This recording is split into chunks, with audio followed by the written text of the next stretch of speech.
Good morning, everybody. Welcome to today's rainy Wednesday, reading the Red. And didn't it rain last night?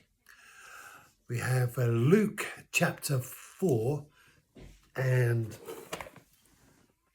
verse 25. But I say to you, in truth, there were many widows in Israel in the days of Elijah, when the sky was shut up for 3 years and 6 months, when a severe famine came over all the land.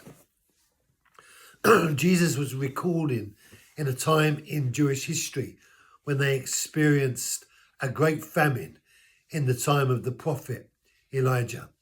And this rebellion that took place in Israel at that time was the cause of God withholding rain from Israel.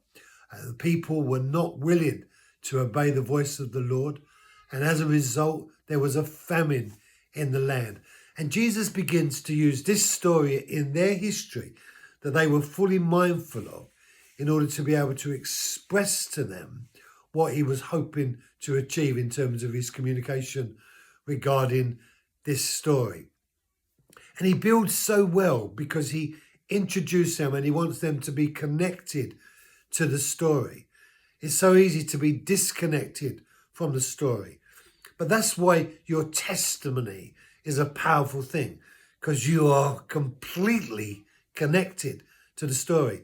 And when Jesus develops this, he is just gathering their intrigue. And the skill in his presentation is absolutely beautiful.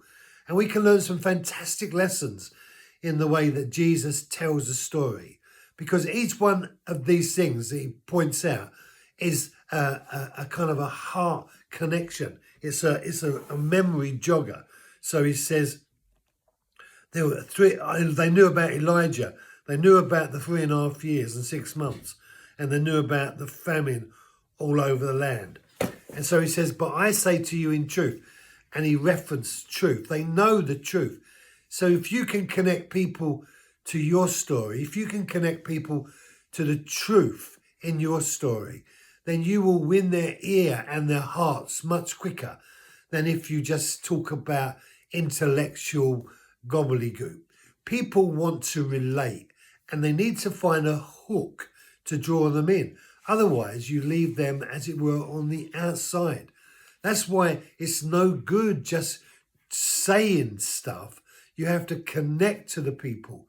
You know, I've been a preacher a long time, and connecting to the hearts of the people is the key in positive communication.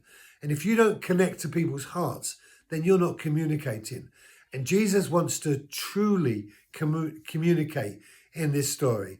And so he begins to develop things that they can easily relate to. And tomorrow he brings the crunch. Thank you for joining me. Be blessed. Have a great day, and I'll see you tomorrow. Stay dry.